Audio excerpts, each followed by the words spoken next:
the very quick review of it. So if you people already know, after the basis of income tax, because first in a very first classes we talked about what is tax, why taxes are imposed, what are the different type of taxes like indirect taxes, direct taxes. साथ में हमने बात की what are the objective of direct and indirect taxes. This was the very basis of income tax. Then we started with Income Tax Act 1961.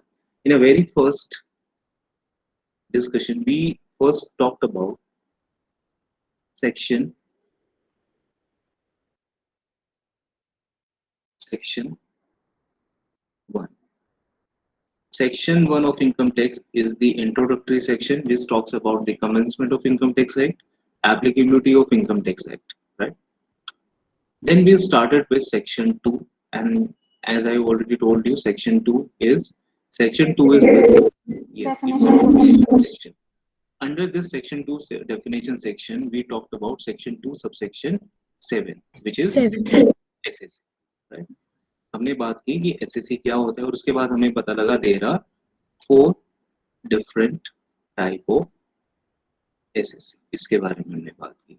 Then I explained, we discussed who is person, who can be the person, and this was 31. explained.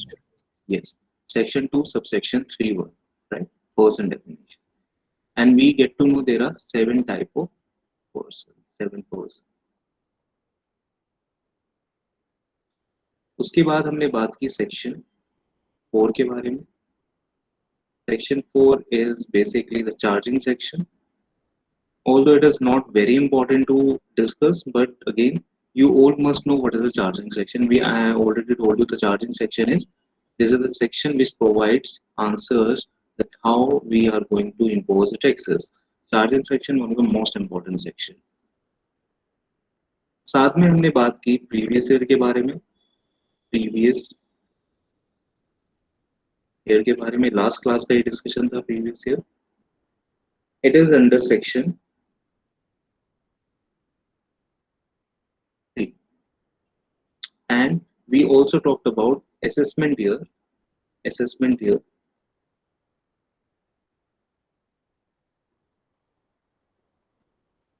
Section 2 subsection 9, right? So these were the topics which we have already covered, and in last class I started with section 6, which is the residential status of individual, right? हमने last class में start किया residential status of an individual under section 6. अब आप कहेंगे sir हमने section 5 तो नहीं किया, हम डायरेक्ट सेक्शन 6 पर आ गए. नहीं, हम सेक्शन 6 करने के बाद हम सेक्शन 5 पर जाएंगे, which is section 5, which is scope of income. Scope of income. Because section 6 पहले करना जरूरी है, अदरवाइज आप सेक्शन 5 नहीं समझ पाएंगे. तो इनकम टैक्स में ऐसा नहीं है कि आप पहले कोई दूसरा सेक्शन नहीं पढ़ सकते या पहला सेक्शन नहीं पढ़ सकते. It is mainly depends upon the faculty or the teacher who is explaining the thing, and I believe that section 6 is important to understand before section 5, right? So we had started with section 6.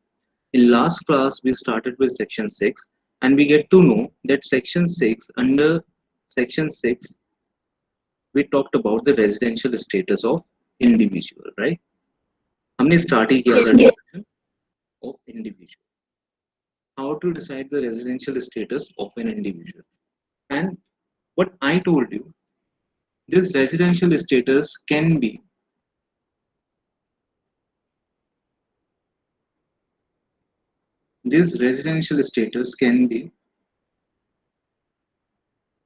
divided into 2 categories, which are या तो आप resident होंगे या नहीं होंगे, या तो आप रेजिडेंट होंगे या नहीं होंगे. यानी कि हमने बात की रेजिडेंट के बारे में,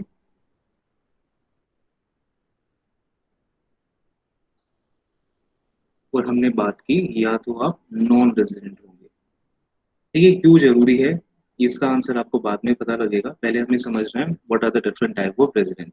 यानी जो आपका इंडिया में जो टैक्स बेसिस है, how taxes are impose, taxes are not based on citizenship, primarily they are based on the residential status. यानी एक पर्सन, चाहे वो किसी भी कंट्री का सिटीजन हो, इंडिविजुअल, कोई भी इंडिविजुअल हो किसी भी कंट्री का सिटीजन हो, irrespective of the citizenship of the individual, it depends. It is very important to know the residential status of an individual. Without knowing it, we cannot decide the taxation liability, because on the basis of the residential status, we can decide the scope of income under Section 5. तो resident के बारे में मैंने आपको क्या बताया, बता सकते हैं क्या बताया था? Ordinary resident and non-ordinary. Right right, good, very But good. sir, in the book, there is also one category deemed अभी resident. बुक छोड़ो ना, अभी आप वो कीजिए जो मैं करा रहा हूँ, राइट? Okay, sir. वो भी हम करेंगे। See, I don't want to make things complex in a very initial classes, so we have to be very we have to, you know, discuss, we have to explain things in a very simple way। ठीक है, अगर आप book से पढ़ने जाएंगे तो book में इतना कॉम्प्लेक्स दिया गया है, even I was not able to understand the things when I started preparing this section 6 subsection 1A अभी 2 महीने पहले। तो मुझे बहुत डिफिकल्टीज हुई थी, मैंने बेर एक पढ़ा, फिर बुक्स में भी देखा। तो फिलहाल वो, अभी हमारा काम नहीं है कि हम डीम्ड रेसिडेंट के बारे में बात करें, सेक्शन 6 आप उसी की बात कर रहे हैं ना, थर्ड कैटेगरी। Yes, sir. अभी हम उसकी बात नहीं करेंगे, ठीक है? अभी हम अपने Okay, sir. डिस्कशन को बहुत सिंपल रखेंगे। रेसिडेंट हमने देखा, there are two type of resident, one is resident ordinary resident, यानी ordinary resident, and one is resident but not ordinary resident. यानी जिसे कहा जा सकता है रेसिडेंट है, आप एक पक्के रेसिडेंट हैं, आप थोड़े से कच्चे रेसिडेंट हैं, in a layman language, right? अब how to decide whether the person is resident और नॉट, और if he is resident whether he is not ordinary resident. Are getting my point class, right? Yes, sir. Yes, sir. तो इसके बारे में हम बात कर रहे थे, and in order to decide whether the person is resident और not, resident or the non-resident, we have some conditions. So last class में हमने बात की, we talked about the basic conditions, right class? Yes, sir. Yes, sir. Yes, sir. And the basic conditions were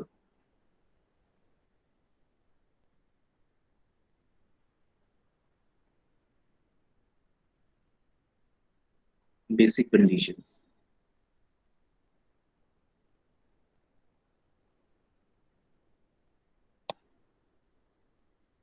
They were, the very first basic condition was he or she shall be in India.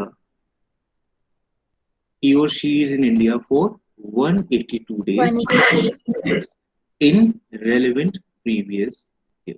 Yes or no class?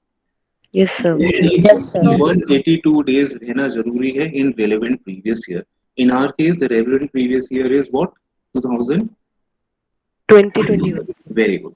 2020-21 is the relevant previous year. यानी कि पिछले साल जिस वक्त आप income कमा रहे थे, यानी जिस साल की इनकम को टैक्सेबल करना है, उस साल आपको इंडिया में कम से कम आधे साल तक रहना जरूरी है। And when I told you 182 days, the calculation it does include the departure as well as arrival day. No matter आप आधे घंटे पहले इंडिया में अगर आपका प्लेन लैंड किया है, या आप इंडिया में आए हैं, या आधे घंटे पहले टेक ऑफ किया है, या आधे घंटे बाद, दिन शुरू होने के बाद, यानी 12 बजे के बाद भी अगर वो आधे घंटे के बाद टेक ऑफ करता है, that day will be included in the calculation of 182 days. Is that clear everyone? Yes, sir. Right? Yes, sir.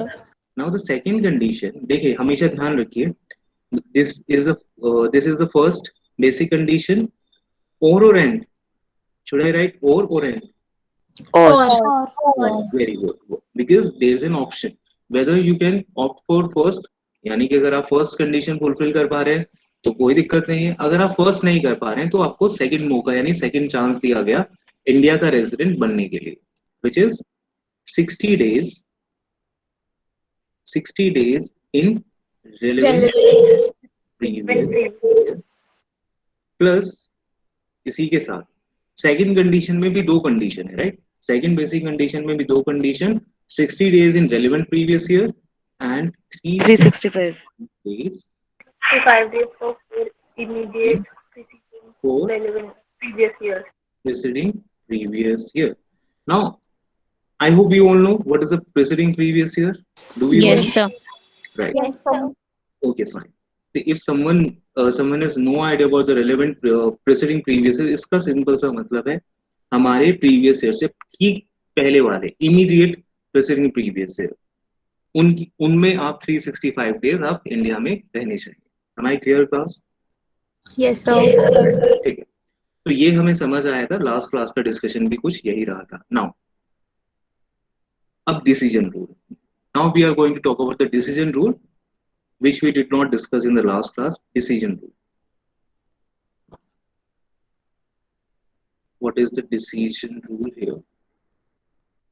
Or I should rather say criteria. Criteria. Now, we have discretion if we are able to fulfill the first additional condition totally okay. If we are not able to, then we can see if we are following the second basic condition or not. There is an option or अगर आप एक भी basic condition पूरी नहीं करते, एक भी, not even a single basic condition, ना तो आप फर्स्ट बेसिक कंडीशन फुलफिल कर रहे हैं, ना ही आप सेकंड बेसिक कंडीशन फुलफिल कर रहे हैं, तो आप क्या बन जाएंगे? Non-resident. Non resident. आगे हमें देखने की जरूरत ही नहीं है। It means if you are not able to fulfill any of these basic condition, any of these basic condition, you will be directly the non-resident terms and conditions apply, terms and condition, right? ये ध्यान रखना, इस terms and condition का मतलब आगे समझ आएगा जब मैं सेक्शन 6 सबसेक्शन 1 डिस्कस करूंगा। सो in a plain way we can say if we are not able to fulfill first or second basic condition, we are non-resident in assessment year or previous year? Assessment year. In previous year। Previous. बच्चे हम previous year का decide कर रहे हैं ना residential status, तो previous year में आप क्या थे हम वो देखते हैं। Is that clear? Yes, sir. Now अगर आप एक any of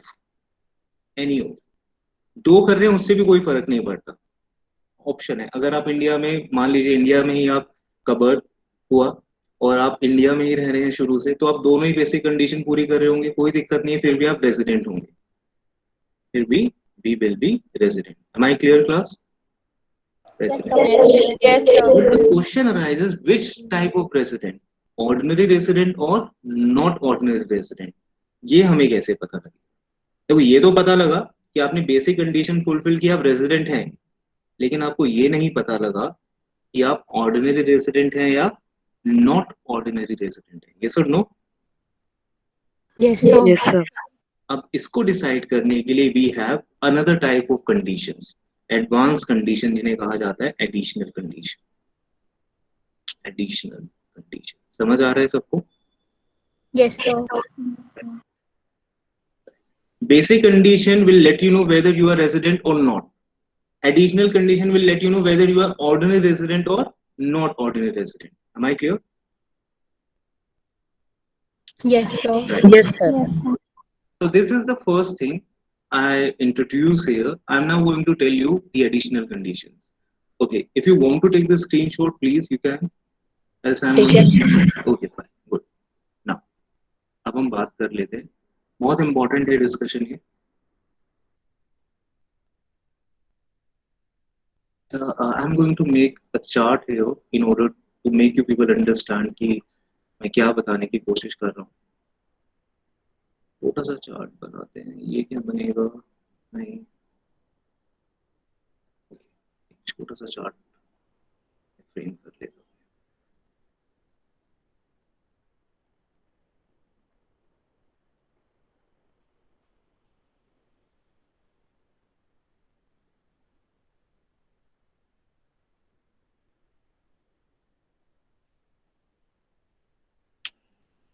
Now look at this.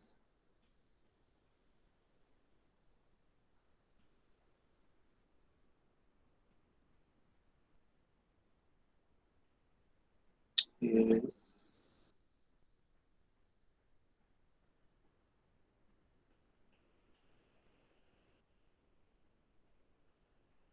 this second line suggests us this red line. I hope you can see the red line, right?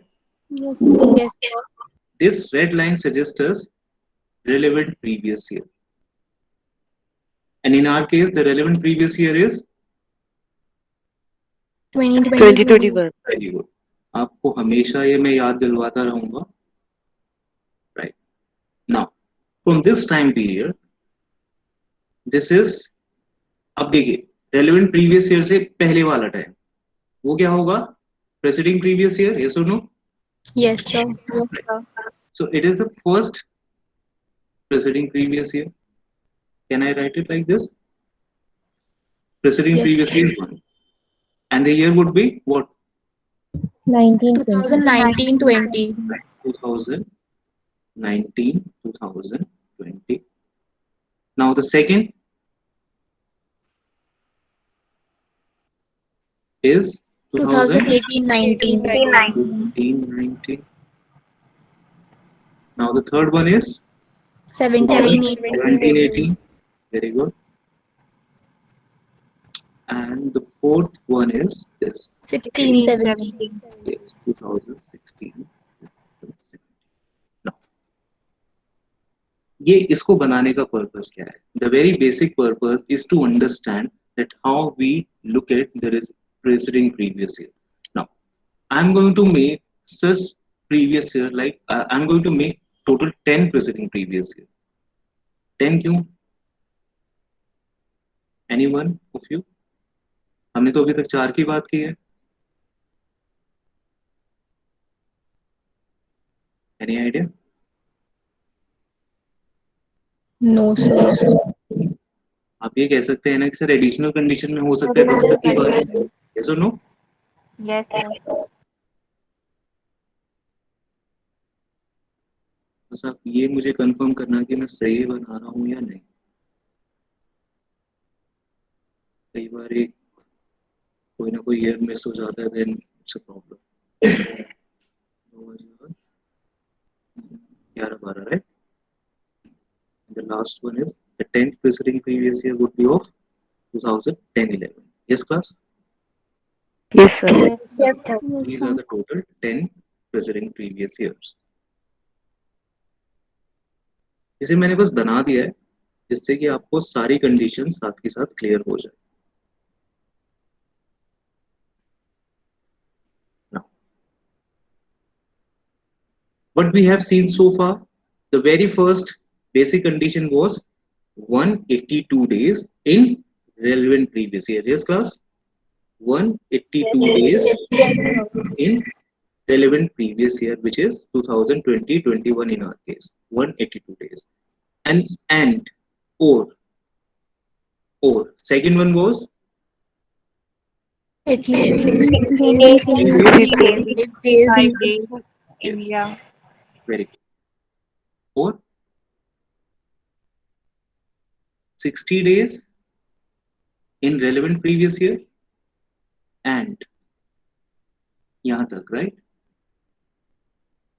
Yes or no? Yes, sir. यहाँ तक कितने? 365 days. यहाँ तक तो basic condition clear हो गई. या तो ये या इसके साथ बाकी वाली एडिशनल कंडीशन. ठीक है. Now look at the additional condition now. अच्छा, थोड़ा कंफ्यूज तो नहीं हो रहे हैं? No, sir. Okay, good. No, sir. Now additional condition.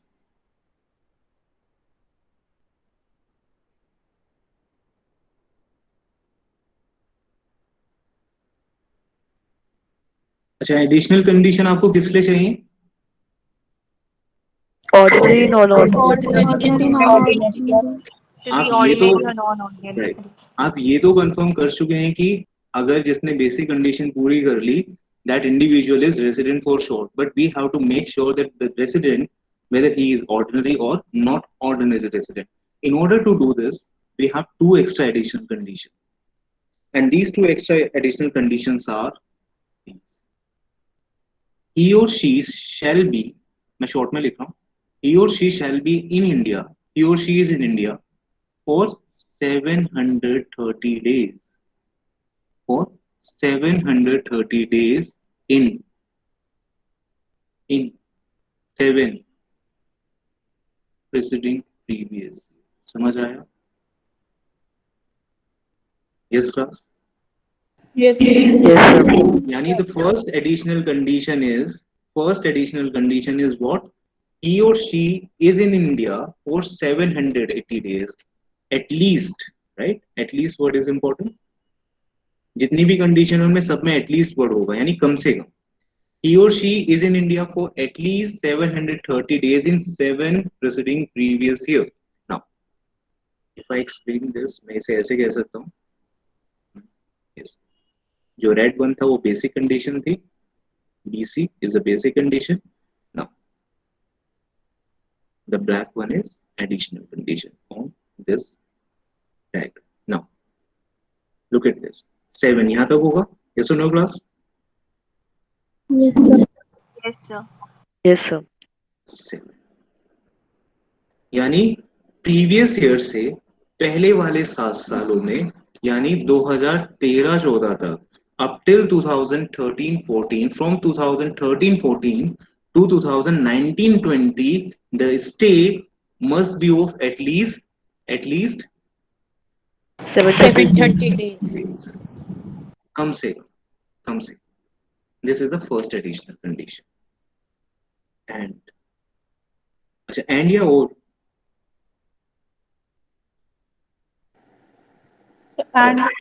and yes, additional conditions must be satisfied. Both additional conditions must be satisfied. इसलिए यहाँ पे and लिखा है. Yes class, और नहीं है, right? And now look at this. The second additional condition says out of 10 preceding previous year, यानी पिछले 10 previous year, relevant previous year से पहले वाले 10 सालों में he or she must be resident, must be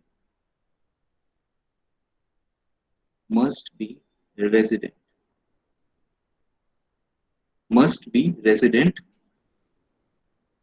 at least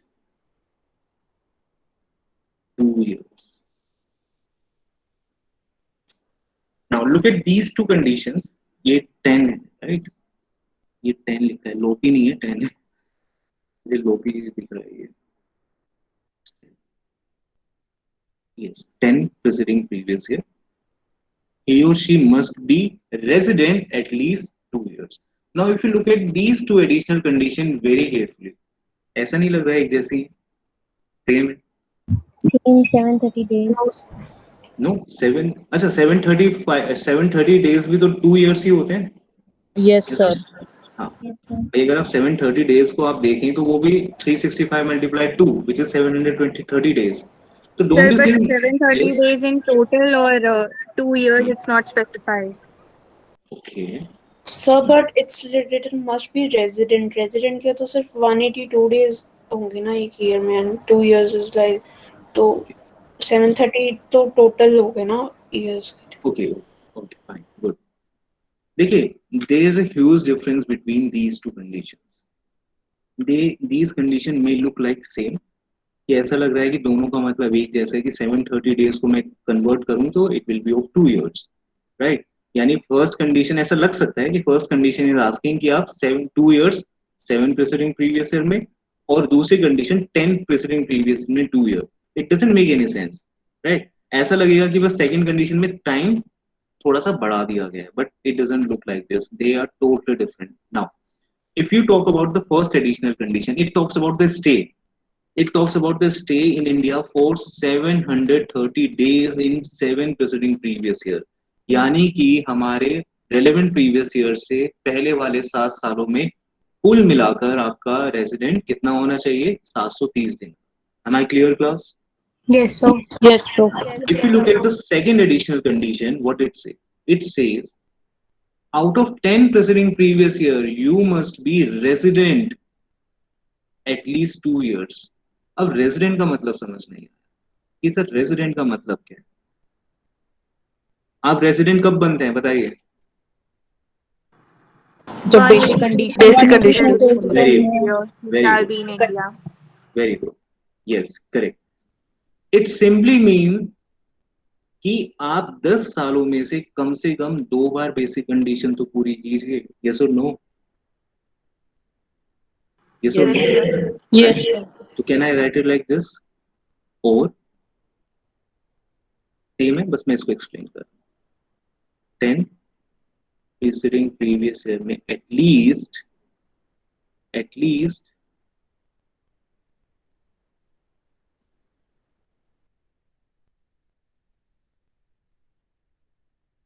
fulfill basic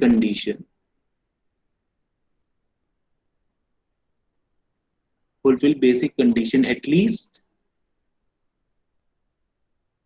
2 times or in 2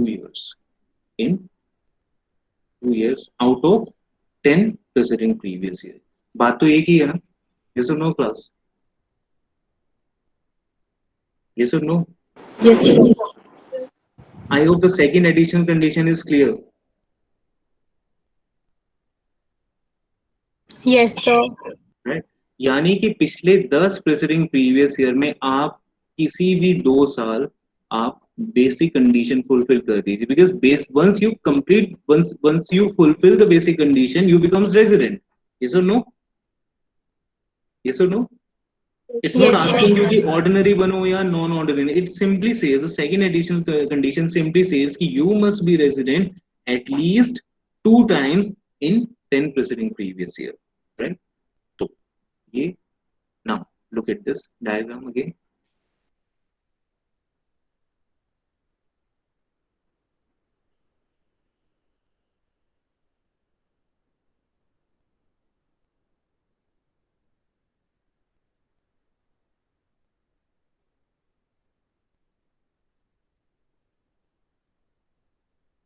Now look at this.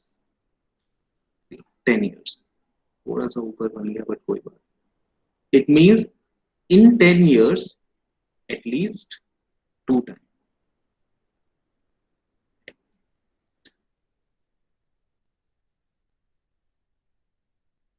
At least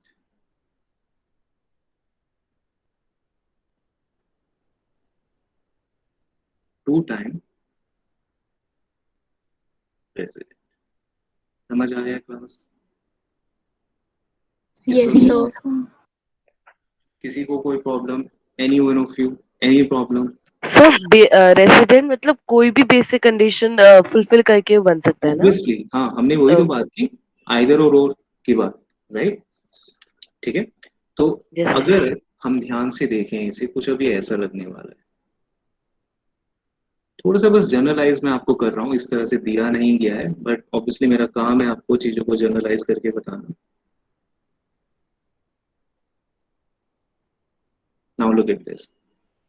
आप देखिए हमने स्टार्ट कहां से किया था? 182 डेज इन रेलेवेंट प्रीवियस ईयर।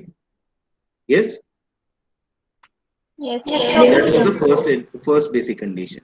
अगर वो नहीं मिला फिर हम 60 डेज एंड फिर हम relevant for presiding previous year पे गए। उसके बाद एडिशनल में फिर 7 पे गए, फिर उसके बाद 10 पर गए। यानी कि हम जैसे जैसे रेसिडेंशियल स्टेटस को डिसाइड कर रहे हैं वैसे वैसे हम टाइम में पीछे जा रहे हैं। यस और no? Yes. Right? So this is the very basic. I mean, in order to understand that how residential status in case of the individual work. Ab, what is the decision criteria? In order to be ordinary resident, हमेशा ध्यान रखना, in order to be resident, ordinary resident, both additional condition must be fulfilled. Both. Yes, class? Both. Right? अच्छा मैंने यहाँ और लिखा था, I mean ये और इसका, right? This first and this second, both these condition must be fulfilled if you want to be, if your residential status should be OR, then both conditions should be fulfilled. Yes, class? yes, But what about a case जिसमें एक ही आप additional condition fulfill कर रहे हैं, second नहीं कर रहे हैं, कोई बात नहीं। What about the case जिसमें आप दोनों ही की दोनों नहीं कर रहे हैं? कोई बात नहीं, व्हाट डज इट मीन? इसका मतलब क्या होगा, इन दो सिचुएशन आप नॉट ऑर्डिनरी रेजिडेंट ही रहेंगे, राइट? या तो आइदर और, या तो आप कोई एक कर रहे हैं और कोई भी नहीं कर रहे। यस और no class? Yes, sir. Yes, sir. Am I clear? Yes, sir. किसी को कोई डाउट, किसी भी स्टूडेंट को, किसी No, भी? sir. Sir. No, sir. Easy है? So for Yes, sir. for resident to be non-ordinary, he either one condition or both he does not fulfill. हाँ देखिए, ये तो हमें क्लियर हो गया था बेसिक कंडीशन से कि पर्सन एटलीस्ट ऑर्डिनरी तो रहेगा। Yes Divya? Yes, sir. But हमें ये डिसाइड करना था कि क्या वो पर्सन ऑर्डिनरी बन सकता है। ऑर्डिनरी आप तभी बनेंगे when you will fulfil both additional conditions, ठीक है? अदरवाइज आप नॉन ऑर्डिनरी तो थे ही। Yes? Okay, sir. In short I can say, in short मैं एक टेबल बना देता हूँ छोटी सी। बहुत इंपॉर्टेंट है ये जो आप कर रहे हैं। आपको अभी आइडिया नहीं है कि आप क्या चीज कर रहे हैं, बिकॉज सब कुछ पूरा टैक्सेशन सिर्फ सेक्शन 5 एंड सेक्शन 6 के बेसिस पर है। सारे टैक्स रेट सेक्शन 5 एंड 6 के बेसिस पर है। एग्जेम्पशन डिडक्शन सेक्शन 5 एंड 6 के बेसिस पर है। यानी कि अगर आपने गलत रेजिडेंशियल स्टेटस निकाला तो आपका पूरा क्वेश्चन चेंज हो जाएगा एंड यू विल गेट 0। ये चीज बहुत इंपॉर्टेंट है, इसलिए ये चीज करना बहुत इंपॉर्टेंट है कि हम किस तरह से चीजें देखते हैं, राइट? नाउ बहुत आसान है at the same time.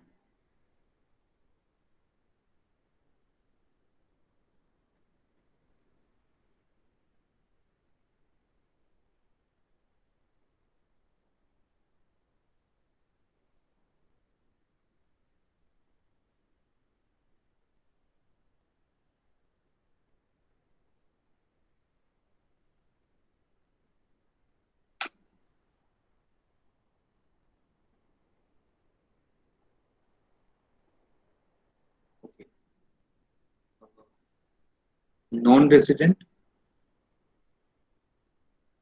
Ordinary resident which is ROR भी कह सकते हैं आप इसे, resident, ordinary resident, and the last one is NOR। Now, first thing, basic conditions and additional conditions.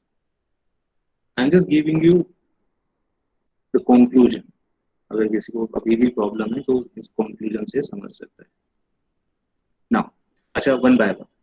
In order to be NR, basic condition बताइए। No. None. Yes or no? None of. Yes or no class? Yes, sir. Yes, sir. Yes, sir. Clear होना चाहिए none of the basic condition. ये चीज आपको बहुत अच्छे से clear होनी चाहिए, none of the basic condition. क्या एडिशनल आप देखेंगे फिर? No. sir. No. Basically. NA is not applicable. अब बेसिक एडिशनल पे आप जाएंगे क्यों? अगर आप बेसिक ही फुलफिल नहीं कर रहे हैं तो आप एडिशनल पे जाएंगे ही नहीं। Now in case of NOR, basic Either condition. of the basic conditions. Yes. So basically either or. In case of ROR, The basic condition. either or basic, right? दोनों में कोई दिक्कत नहीं है, फर्क सब कुछ एडिशनल कंडीशन में पड़ता है। In case of ROR, Both the conditions. Both the conditions. in case of NOR, either Either or. Either or. Neither nor. Or none. right? Either. Yes or no class? Yes, sir. Yes, sir. Yes, This is sir. the conclusion we have learned so far. And ये अगर आपको conclusion clear है, इसका मतलब आप residential status का लगभग 25% समझ चुके हैं in case of individual. Am I clear, everyone? Yes, Yes, sir. sir. Yes, sir.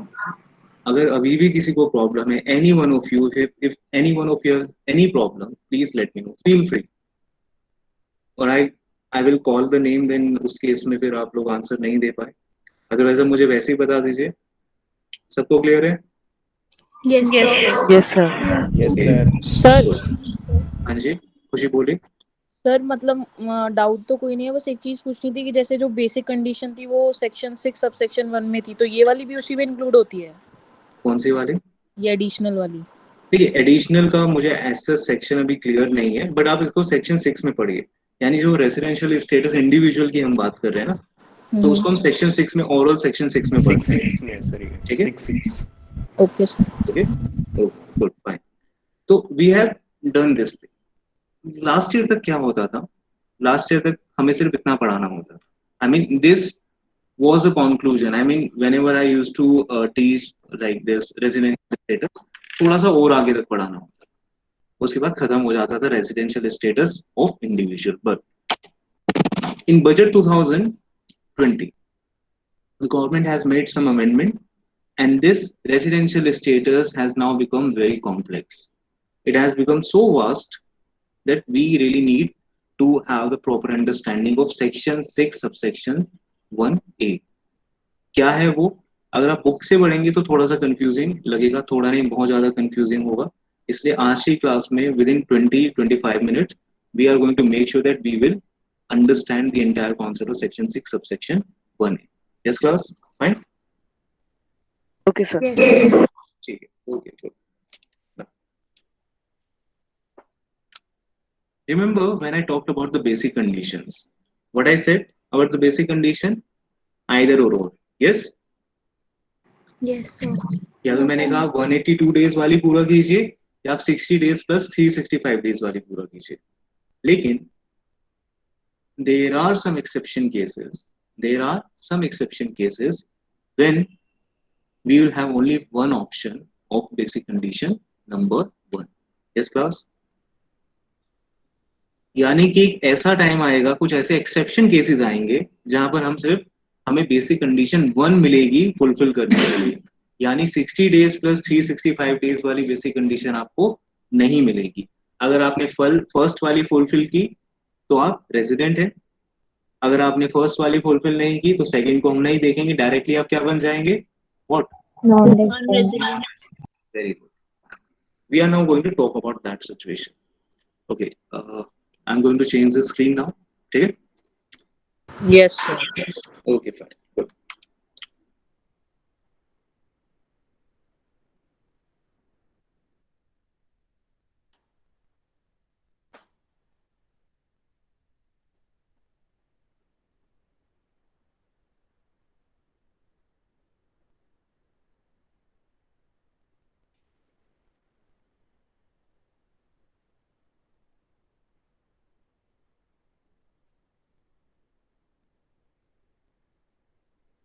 हम बात कर रहे हैं इंडिविजुअल के रेजिडेंशियल स्टेटस की।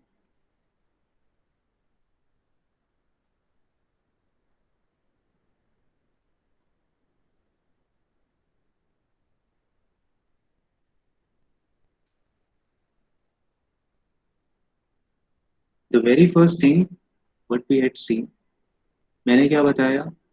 इंडिविजुअल क्या हो सकता है? रेजिडेंट, और इंडिविजुअल हो सकता है नॉन रेजिडेंट। Very good. लेकिन from year 2020-21, this is the very first year we are studying this amendment. Government ने कहा इन बजट 2020 एक तरह का रेजिडेंट और होगा। Yes class? यानी रेजिडेंट और नॉन रेजिडेंट के बीच में भी एक रेजिडेंट होगा जो एक्चुअली रेजिडेंट तो नहीं होगा, बट उसे मान लिया जाएगा कि वो रेजिडेंट है। यस और no class? Yes sir. Right? which is known as what? Which is known as deemed resident. Deemed resident. ये लास्ट ईयर तक नहीं होता था। Deemed resident. And this deemed resident will always be. This deemed resident will always be not ordinary resident. yes class. Yes, this sir. Deemed resident हमेशा non ordinary resident रहेगा, लेकिन आप पूछेंगे सर कब उसे रेसिडेंट माना जाएगा, हम देखेंगे, राइट। ये वाला डिस्कशन बहुत इंपॉर्टेंट होने वाला है। ये सारा का सारा डिस्कशन हम बात कर रहे हैं सेक्शन 6 सबसेक्शन 1A की। It means we are going to talk about the situation exception cases, right? We are going to talk about the exception cases, right? Under resident हमने ये देखा basically 182 days in relevant previous year, 60 days in relevant previous year plus 365 days in 5 preceding previous year. Yes, class? In four preceding Four, previous year. sir, four. Very good. मैं देख रहा हूँ कि आपको कितना एक्टिव है।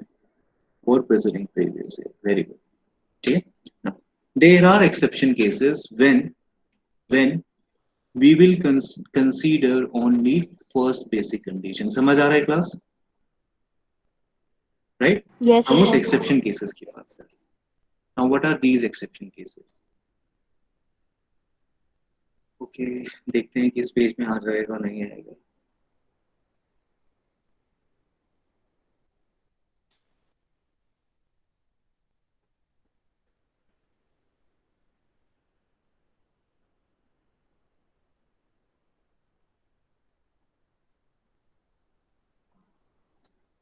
First exception case. Exception case number 1.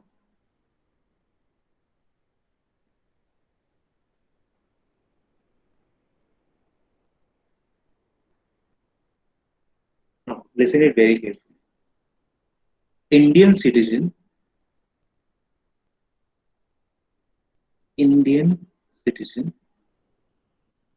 leaving India. India को छोड़ रहा है. Indian citizen leaving India for employment purpose. For employment purpose.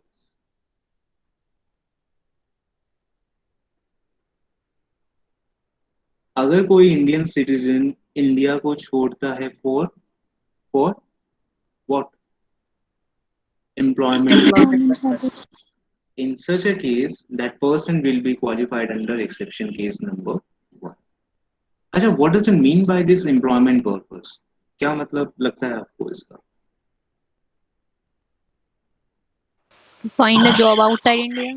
Okay, to find a job outside India. Yes, this is the one explanation of this employment purpose. But at the same time, अगर उसका कोई employment assignment है, if there is any employment assignment and for which he is going outside India, that will also be considered under this employment purpose category. समझ आया class? Yes. Employment Yes, purpose sir. का मतलब सिर्फ job ढूंढने जाना नहीं है. Employment purpose का मतलब आप अपने काम से भी अगर आप बाहर गए हैं due to your employment assignment, in such a case you will come under exception cases number 1. ज्यादातर इस केस में जो इंडियन एम्बेसीज होते हैं, खासकर एम्बेसडर की अगर हम बात करें, I talk about the officials of the government of India, those who go to other countries on government of India's assignment, so they will also be there in exception case number 1. यानी कि ऐसे Indian citizen, ध्यान रखना मैं citizen की बात कर रहा हूँ, इंडियन सिटीजन जो एम्प्लॉयमेंट पर्पस से इंडिया से बाहर गए, ठीक है, तो क्या कहा जाएगा उनके बारे में? ऐसे लोगों के बारे में प्रीवियस ईयर में सिर्फ only which condition? Only this condition, only 182 days वाली कंडीशन देखी जाएगी, राइट, इन RPY relevant previous year. समझ आया क्लास? सबको क्लियर है? Yes, sir. Yes. Yes, sir. Yes, This is sir. the exception case number. Now the exception case number 2. Exception case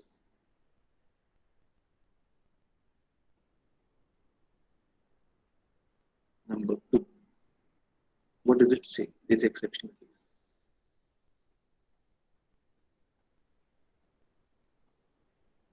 It says this: Indian citizen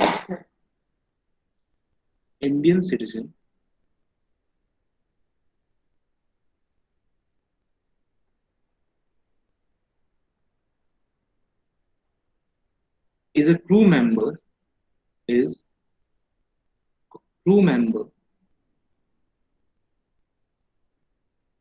of Indian ship. देखिए words बहुत important है. Whatever I am writing here, these words are very important. हम Indian ship की बात कर रहे हैं, we are talking about the Indian citizen, right. कोई इंडियन सिटीजन जो इंडियन शिप के क्रू मेंबर का पार्ट है, I mean he is the part of the crew of the Indian ship, उस केस में ठीक है. इसके पीछे रीजन है कि जो शिप मेंबर्स होते हैं वो ज्यादातर टाइम एक टेरिटरी से बाहर रहते हैं, राइट. 4 महीने 5 महीने 6 महीने का जो उनका पूरा का पूरा ट्रैवल होता है, तो उसमें काफी टाइम तक वो बाहर रहते हैं. Therefore this benefit is given to those people, especially the crew members. Aeroplane के केस में ऐसा नहीं है. If they are the crew member of any airlines, because it takes only 1 day 2 days, then they get returned. But जब हम बात करते हैं शिप्स के केस में बेसिकली क्या होता है कि क्रू मेंबर काफी महीनों तक या काफी साल में तो नहीं, बट नॉर्मली 5 8 7 9 10 मंथ्स तक वो बाहर रहते हैं, उसके बाद वापस इंडिया आते हैं. तो उनको एक्सेप्शन दिया गया है, यानी कि उनके केस में फर्स्ट की additional condition, first basic condition को देखा जाएगा. अगर वो फर्स्ट को पूरी करते हैं then they will be resident. बाद में दोनों एडिशनल तो देखे ही जाएंगे. But if they are not fulfilling the first, हम सेकंड पे जाएंगे नहीं, उन्हें क्या कहेंगे, नॉन रेसिडेंट. इस क्लास अच्छा इजी लग रहा है, सब कुछ इजी लग रहा होगा. Only 182 days. किसी ने आंसर नहीं दिया, इजी लग रहा है नहीं लग रहा. सर इजी लग रहा है. तो एक स्टूडेंट को इजी लग रहा है. देखिए इजी है, समझने के ऊपर सारी बात होती है. ऑल्दो थोड़ी टेक्निकलिटीज हैं, अंडरस्टैंड, बट वो जैसे जैसे आप प्रैक्टिस करेंगे and I will make sure कि हम काफी सारे क्वेश्चंस की प्रैक्टिस करें, जिससे हम समझ पाएंगे कि रेजिडेंशियल स्टेटस के प्रैक्टिकल क्वेश्चंस कैसे होते हैं. ठीक है, तो दीज आर दी 2 एक्सेप्शंस. हाँ जी बोले सर. तो ये बस इंडियन शिप के उसमें ही होगा? हाँ, इंडियन शिप्स की. ठीक है, यानी अगर कोई दूसरी कंट्री का शिप है उसके लिए कंडीशन नहीं है, इसलिए मैंने एम्फसाइज किया अगर सर इंडियन उसमें शिप. इंडियन क्रू मेंबर हुआ तो? नहीं, हम बात ही इंडियन सिटीजन की बात कर रहे हैं ना बच्चे. Okay okay. Indian citizen is a crew member of Indian ship, right. Yes sir. हाँ, तो person should be Indian and he has I mean the person must be individual and he is Indian citizen and he is a crew member of Indian ship. ठीक है. Now third exception case. सारे 4 exception. देखिए पहले क्या होता था, last year तक हम सिर्फ पढ़ाते थे exception case number 1, exception cases number 2. Now from this year onward there are 3 more exception cases has been inserted, right? What are these 3 additional exception cases? I'm denoting with the red pen, जिससे आपको पता लगता है कि new exception cases. ठीक है, they are the old one जो पहले भी थे, लास्ट ईयर तक मैं कराता था इन्हें, ये मैं फर्स्ट टाइम करा. Exception case number 3.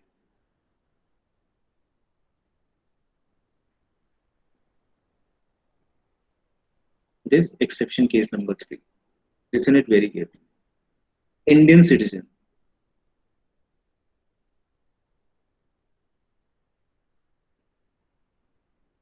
or a person of Indian origin, Indian citizen हो या Indian origin का person. I'll explain what does it mean by Indian origin. Indian citizen or person of Indian origin being outside India, जो India से normally बाहर ही रहते हैं, India से बाहर रहते हैं, being outside India, comes on a visit in India.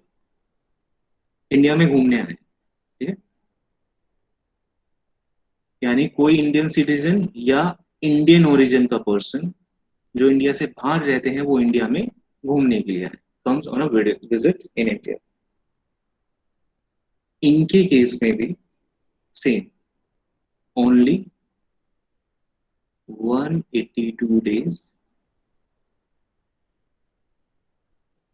in relevant previous year. Yes class, कोई दिक्कत?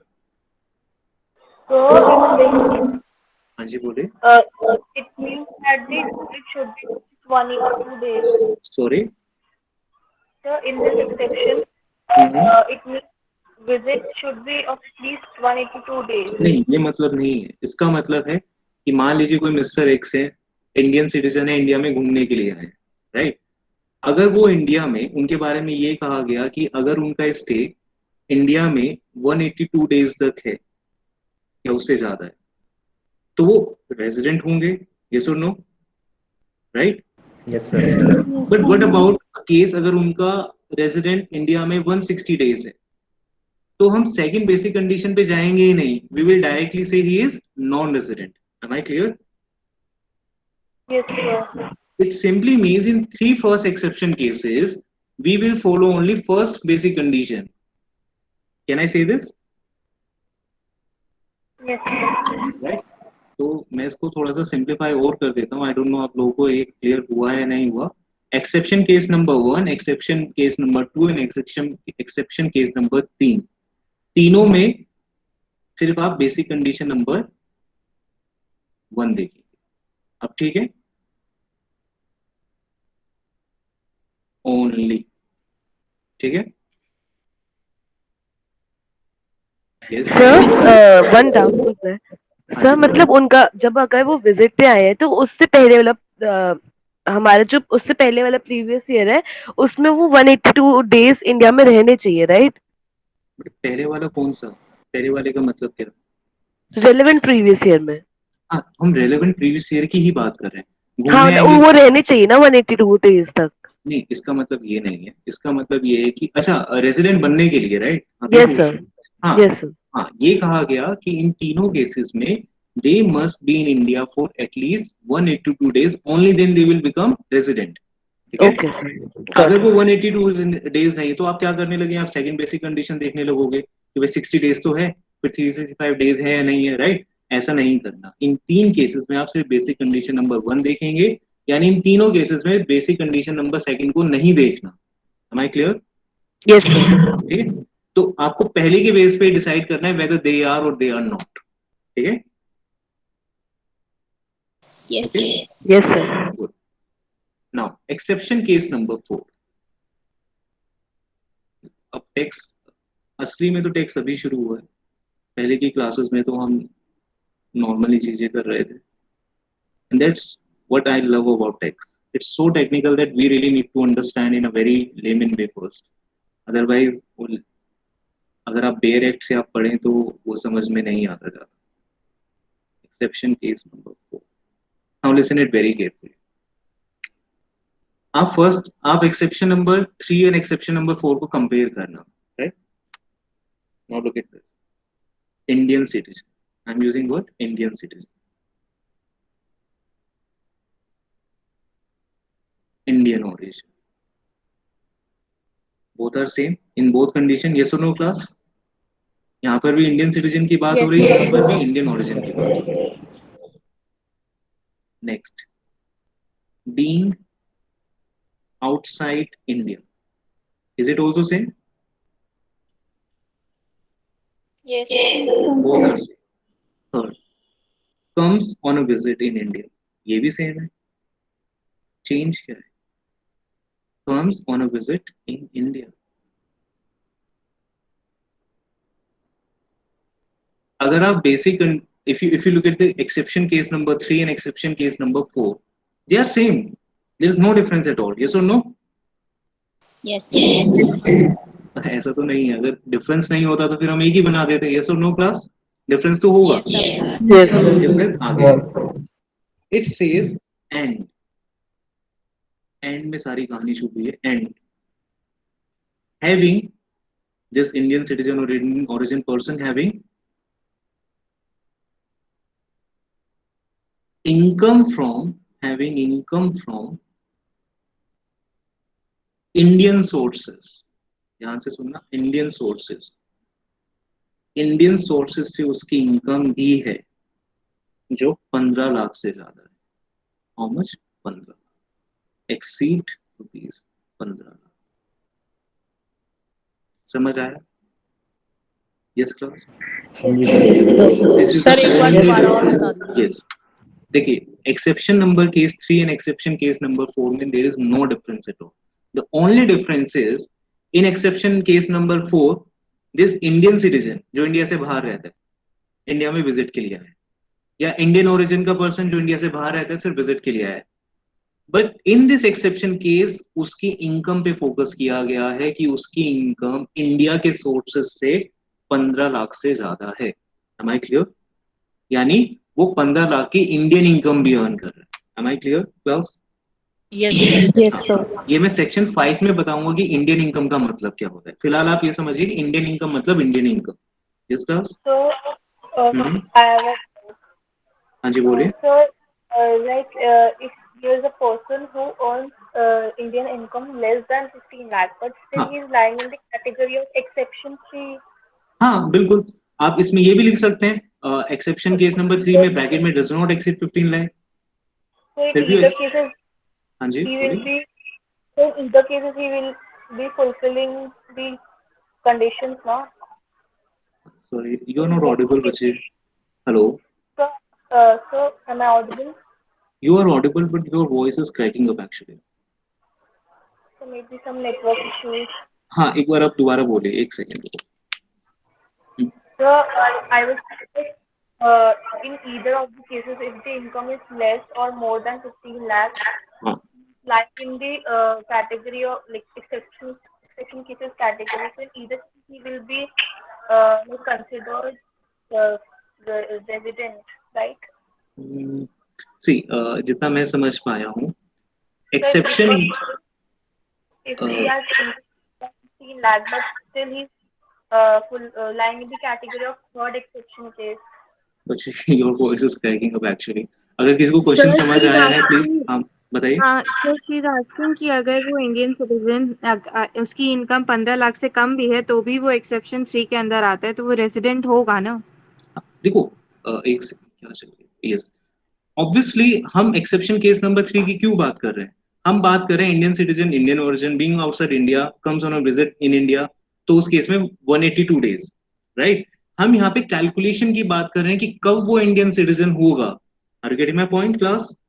यस, उसे Indian citizen sorry Indian resident होगा जब वो फर्स्ट बेसिक कंडीशन फुलफिल करेगा। हो सकता है, लिसन दिस, अब आपको इससे और क्लियर हो जाएगा। Mister x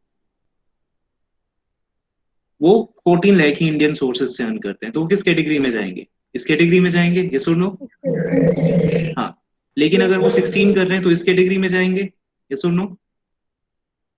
Yes, sir. हाँ, बट 14 lakhs वाले यानी एक्सेप्शन केस नंबर 3 में in order to decide his residential status 182 days count होंगे, किए जाएंगे, यस और नो? Yes, sir. इस केस में क्या किया जाएगा? देखो कुछ तो डिफरेंस होगा ना, तभी तो एक्सेप्शन केस अलग अलग बने। Are you getting my point? Yes, sir. हाँ, डिफरेंस है and the difference is, listen it very carefully, ये बहुत इंपॉर्टेंट है कि क्या डिफरेंस है। हियर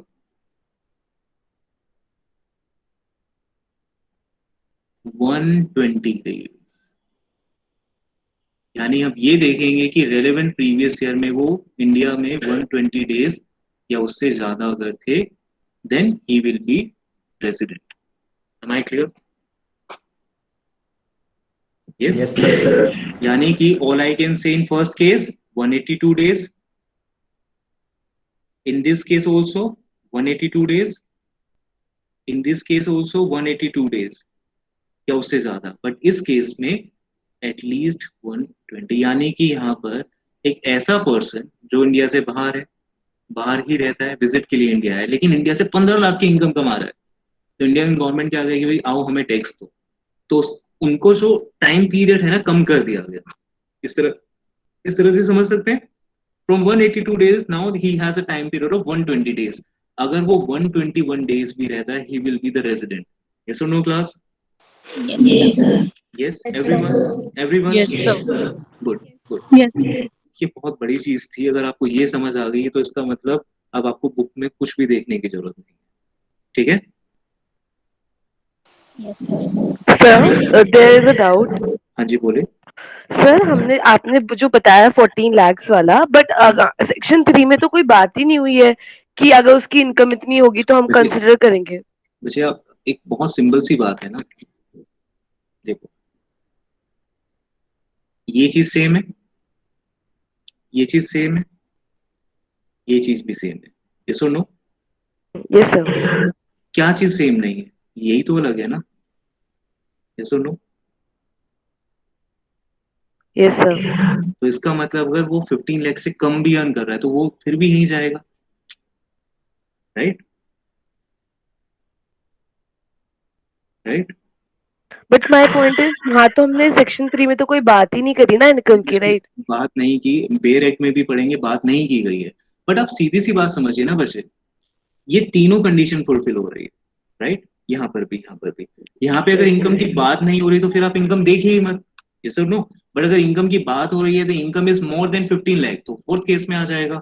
यानी कि एक्सेप्शन केस नंबर 3 में मैं ये भी लिख सकता हूँ, income, Indian income less than 15 lakh. अब ठीक है? Yes sir, got it. ठीक है, बेयर एक्ट में बात नहीं इसलिए मैंने नहीं लिखा। लेकिन अगर आप डिफरेंस देखेंगे तो तीन कंडीशन तो सेम है ना, the last condition is only the difference between this exception case number 3 and 4। Yes और नो? Yes sir. तो अगर 15 लाख से कम है और बाकी चीजें सेम है तो एक्सेप्शन केस नंबर 3 में ही आएगा वो।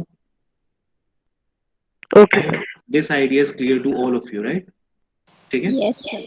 Yes, sir. And I request इसका स्क्रीनशॉट जरूर ले लेना क्योंकि बुक में बहुत डिफिकल्ट वे में बताया गया है। वो इंडियन ओरिजिन वाला बता दो एक बार। हाँ अच्छा, इंडियन ओरिजिन मुझे बताना था, मैं नेक्स्ट पेज पे बताता हूँ। ठीक है, you just take the screenshot.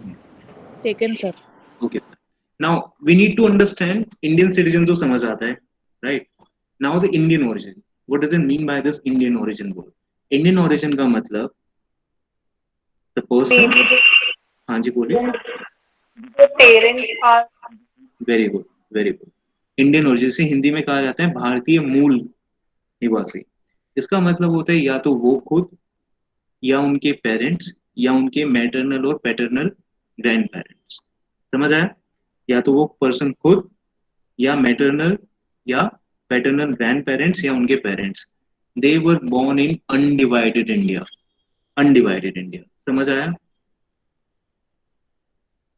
मतलब सर पार्टीशन के टाइम में पार्टीशन से पहले। एंड पार्टीशन कब हुआ था? 15 अगस्त 1947। किसने किसने कहा 15 अगस्त को हुआ था? Partition was on 14th of अगस्त। उस दिन पाकिस्तान क्रिएट हुआ था। यस और नो? सर मतलब ये क्या था Yes, सर? sir. देखिए पहले पाकिस्तान बना, उसके बाद इंडिया इंडिपेंडेंट हुआ था, राइट? सर था तो इंडिया ही सर, उसमें से तो निकला है ना वो। बच्चे इंडिया को इंडिपेंडेंस तो बाद में मिली है ना, तो कहने का मतलब मतलब इंडिया वैसे का सर, पार्टीशन ठीक है, कब हुआ? इंडिया हाँ, का वो 14 पार्टीशन हुआ अगस्त। 14th ऑफ अगस्त को। ठीक है, यस सर, यस। तो यानी 14th ऑफ अगस्त से पहले यानी 13th ऑफ अगस्त 1947 या उससे पहले वो पर्सन, उसके पेरेंट्स, उसके मैटरनल और पैटर्नल ग्रैंड पेरेंट्स अगर अनडिवाइडेड इंडिया में पैदा हुए हैं but they are not in India, right? वो सिर्फ विजिट पर्पस के लिए इंडिया आते हैं, they will be the Indian origin. Yes class? Yes sir. सबको समझ आया? छोटी छोटी चीजें तो हमें पता होनी चाहिए, right? No, so last part is exception case number 5 which is deemed resident. Yes class? Yes class? Yes sir. Yes sir. Section ये मैं पूरा कराऊंगा, उसी के बाद मैं क्लास एंड करूंगा, मैं बीच में नहीं छोड़ूंगा ये। तो if someone wants to leave the class they may leave the class, because बीच में छोड़ने का मतलब होगा मुझे नेक्स्ट क्लास में फिर इसको स्टार्ट करना पड़ेगा। Now the exception case number 5, what is this exception case number 5? अच्छा, shall I remove it? Yes sir. अच्छा, I am not removing it क्योंकि मुझे कंपेयर करके दिखाना होगा। I am using the different screen. Look at this.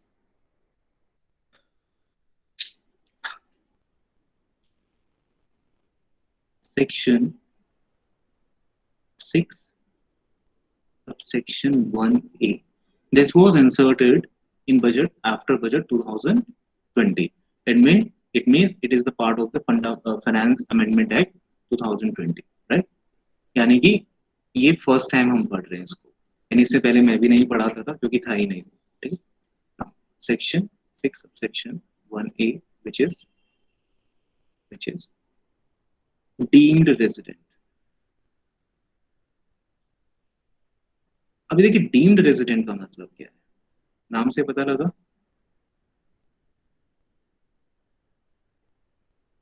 नाम से पता लगा Yes, sir. क्या मतलब है? मतलब वो उसको रेसिडेंट मान लेते हैं। Person who is not a resident. हाँ, you consider मान as लिया resident. जाएगा। अच्छा एक बात बताइए, मैंने आपको स्टार्टिंग में बताया था, अगर कोई पर्सन रेलेवेंट प्रीवियस ईयर में एक भी दिन इंडिया में ना रहा हो तो Non-resident. Non resident.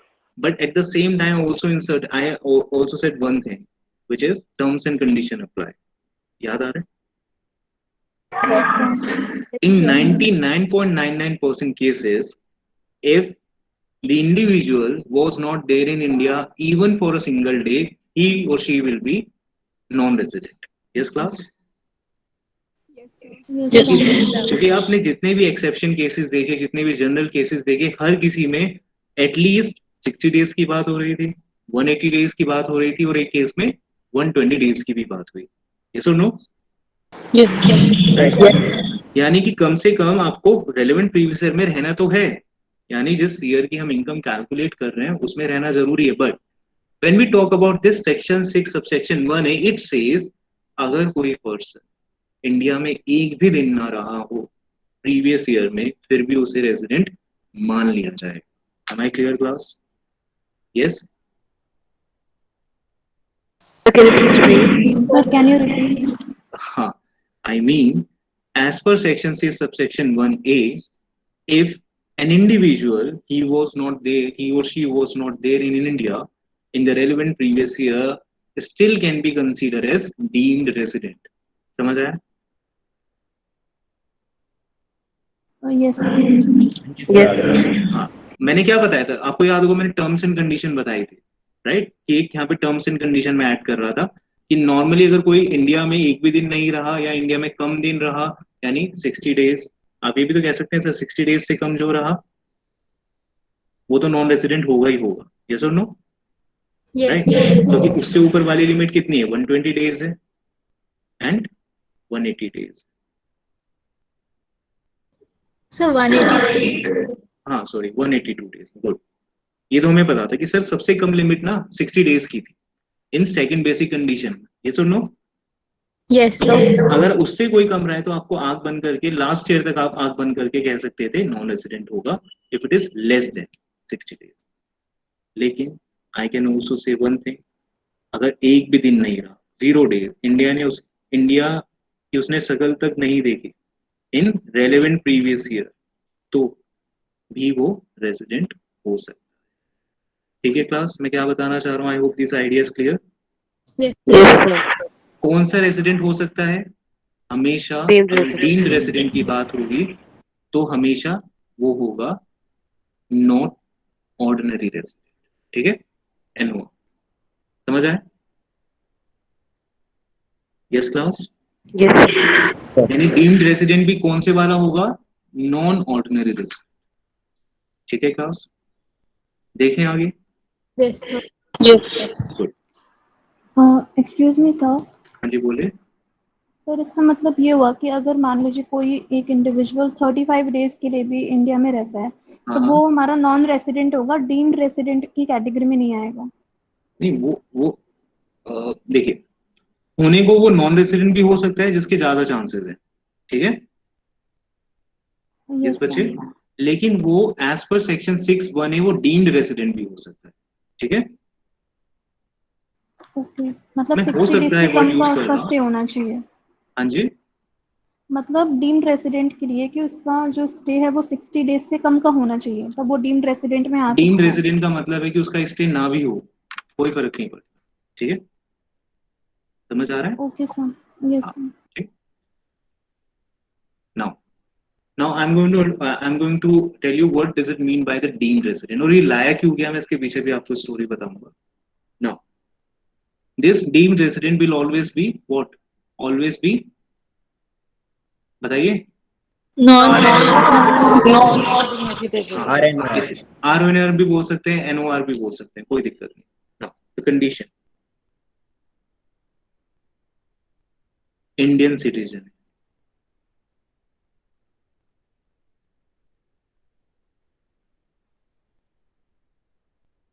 क्या इंडियन ओरिजिन का भी है? No, only Indian citizen. ठीक है class, only Indian citizen. Can you please repeat? Okay, I just said, in order to be deemed resident under section 6(1)(a), the following condition must be satisfied. ठीक है, he or she must be Indian citizen. Clear है? Yes. Next, he has income from from Indian Indian sources exceeding rupees 15 lakh। अब आप कह सकते हैं sir ये तो एक्सेप्शन केस नंबर 5(4) की तरह लग रहा है, ये सुनो। बिल्कुल कह सकते हैं, वहां पे भी इंडियन सिटीजन की बात हो रही थी, वहां पे इंडियन ओरिजिन की भी बात हो रही थी, वहां पे हमने बात की थी विजिट पर्पस की, ये सुनो। लेकिन सर यहाँ तो 0 days was रहता है। 120 days. यहाँ पे विजिट की बात ही नहीं है। Are getting my point? यहाँ पे विजिट की बात ही नहीं है। मैं इसे ये भी कह सकता हूँ, ऐसे लॉ में नहीं लिखा है, but all I can say in order to tell you this, in order to explain this, no visit at all, कोई दिक्कत नहीं है। ठीक है, एक इंडियन सिटीजन जिसकी इंडियन सोर्सेज से इनकम है 15 लाख से ज्यादा, एंड उसने इंडिया में विजिट ही नहीं किया, लेकिन उसने ना कहीं और भी टैक्स पे नहीं किया। समझ आ रहा है difference in exception case number 5? Difference समझ आ रहा है? Yes. Right, it means not liable to pay. वो दुबई में रह रहा है, इंडियन के सोर्सेज से कमाई कर रहा है, दुबई में कोई टैक्स नहीं होता, केमन आइलैंड में कोई टैक्स नहीं होता, they are the tax haven.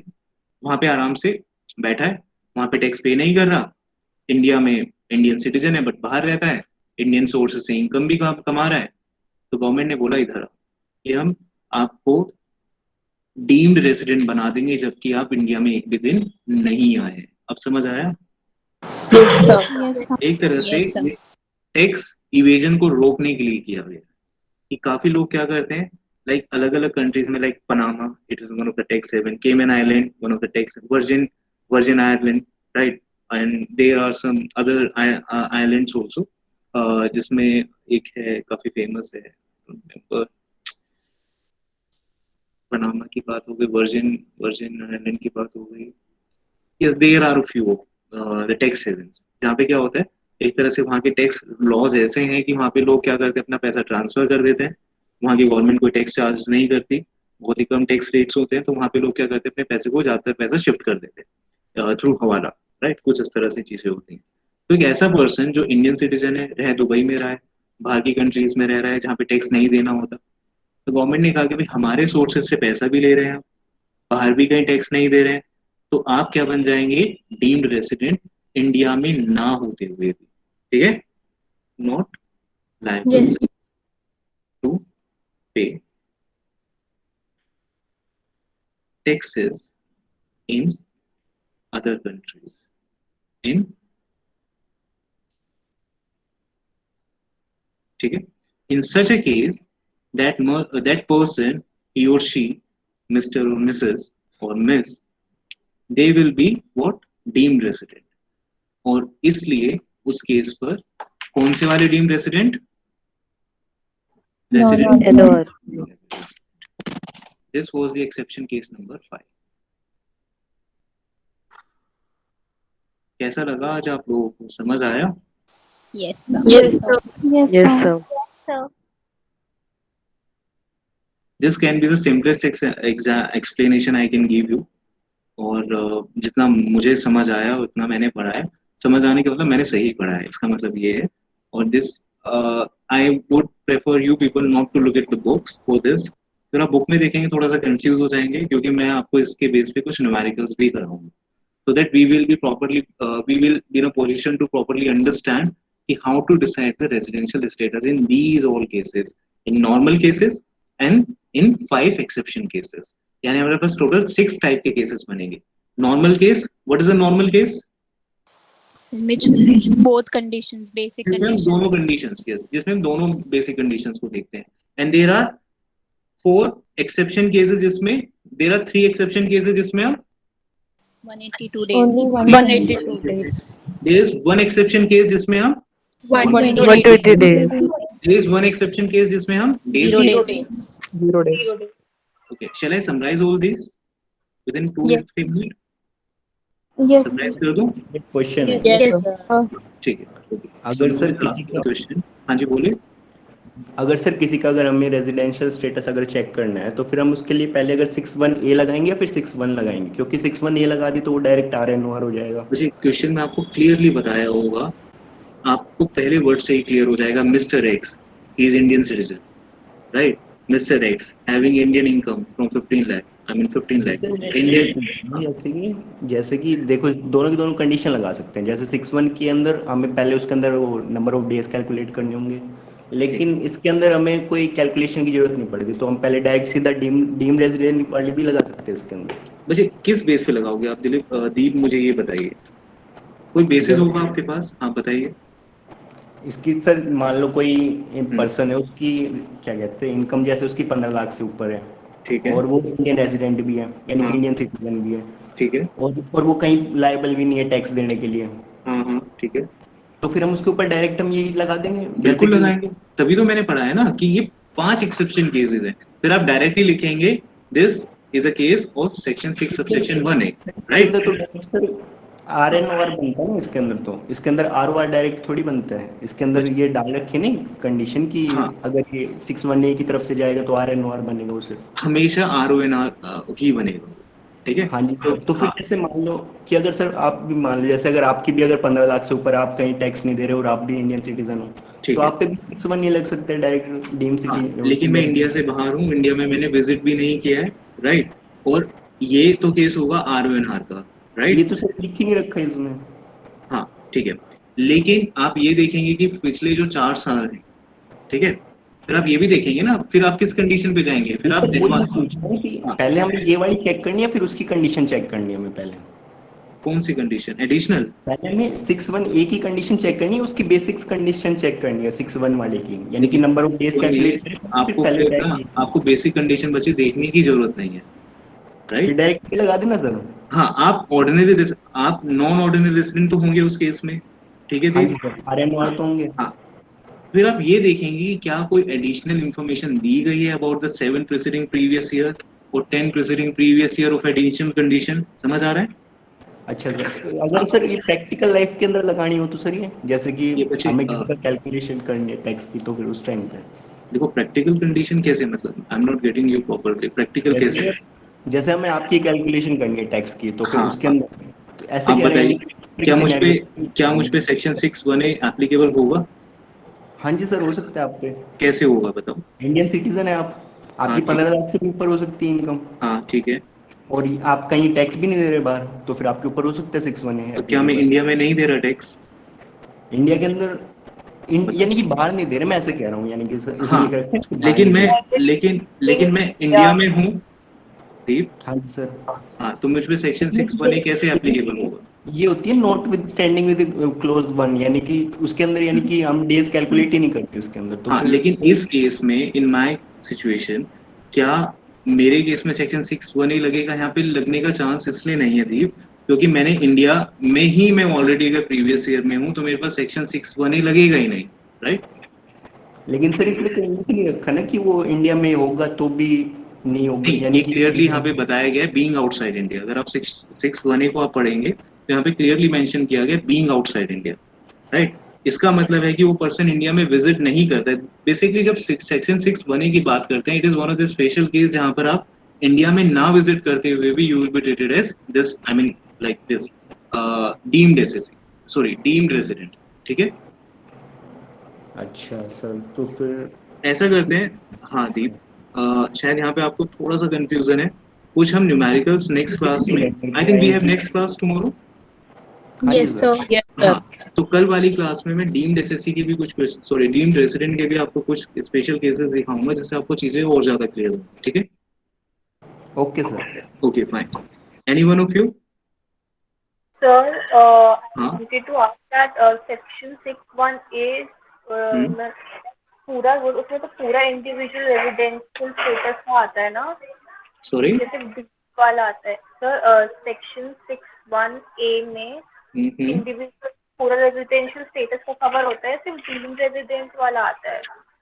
6(1)(a) में मेनली जो चेंज आया है वो डीम्ड रेसिडेंट का है, इंसर्ट किया गया ना 6(1). We had earlier 6(1), now we have 6(1)(a), ठीक है? तो 6(1)(a) is deemed resident. Okay fine, तो अच्छा, shall I conclude this? Yes, sir. Yes, sir.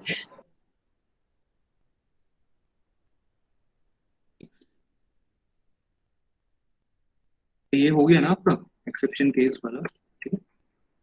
Yes, sir. Just look at this.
Okay, one by one. First one is the normal case.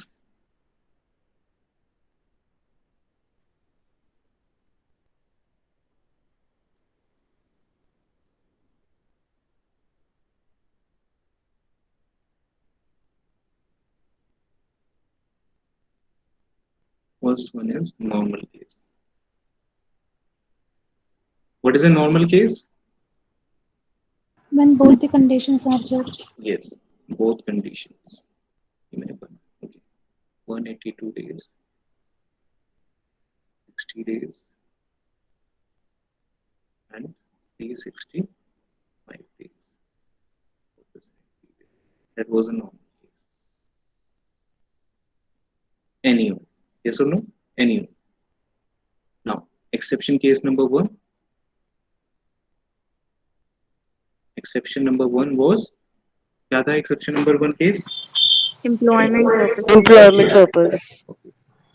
In short, I am writing down employment purpose only. Indian citizen,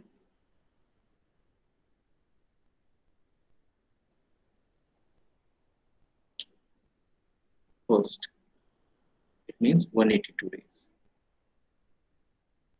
Exception case number two, which is Human. Citizenship. Indian citizen, Indian ship.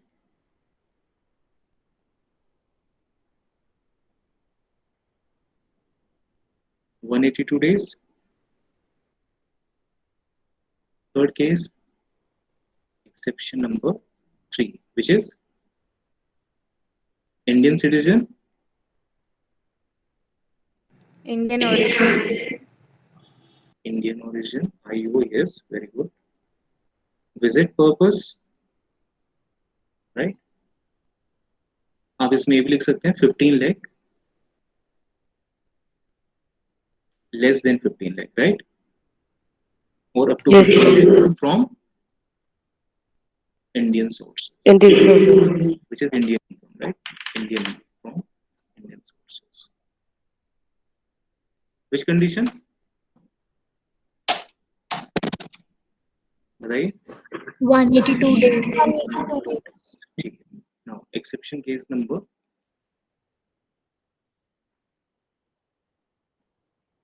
4, which is same but income Exceeds 15 lakh. more than 15 from Indian sources.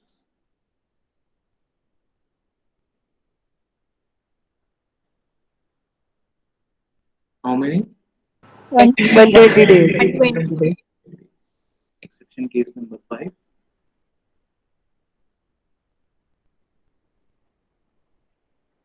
Indian citizen, right? No visit. Living outside India, yes. No visit, okay. In the previous year, right? No visit in previous year. Not liable to pay tax. Not liable to pay taxes. No taxes कहीं पर भी. No taxes and income from 15 Indian lakh. sources. From more Indian than- sources. Yes, Indian sources. यहाँ पर भी Indian था. Then, बताइए. 0 days. 0. Dates irrelevant. Does not. Dates do not. And he will be RNO. ठीक है? Yes. Yes. And fourth Yes, case. sir. Fourth case will always be RNO. And it could be RNR and OR. Same OR or NOR. OR or NOR. OR or NOR. इन दो cases में आपको ध्यान रखना है RNOR. RNOR. Right. इस case में we may have both OR or NOR. OR भी हो सकता है, NOR भी हो सकता है, depending upon additional conditions. OR, NOR, OR. Yes, class. I hope the idea is clear now. Yes, sir. Yes, sir. So this is the basis. This is the conclusion we have done of section 6. This is the residential status of individual. एक बार अगर आपको individual residential status आ गया है तो बाकी classes में ज़्यादा time नहीं लगेगा. It means the residential status of other type of individuals, it won't affect much. I mean, we can easily do those residential status of the different type of person in 1 or 2 classes. But इस class में थोड़ा सा ज़्यादा चीजें थी. Okay, so what we should do in next class? I mean, should we do some cases on this residential status learning? Yes. Yes, sir. So what we will do, हाँ कुछ हम cases अब करेंगे next class में, जिससे कि जो होगा हमारे पास कोई doubts हैं आपको या मुझे, वो सारे doubts clear हो जाएंगे. So what I will do, I will share the cases with you before the class time, then we will discuss them in detail. ठीक है? Okay, sir. Yes. सबको समझ आया? अच्छा लगा आज? Yes. Very good. Very good. Okay. Divya आप हो? Yes, sir. प्लीज आप स्क्रीनशॉट ले लोगे, टाइम बहुत लगेगा एंड आई एम स्टार्विंग, मुझे बहुत भूख लग रही है, तो जल्दी से आप. सर मैंने ले लिया था 2:30 बजे. अरे वाह, thank you. Okay fine, you may all leave now. Thank you so much.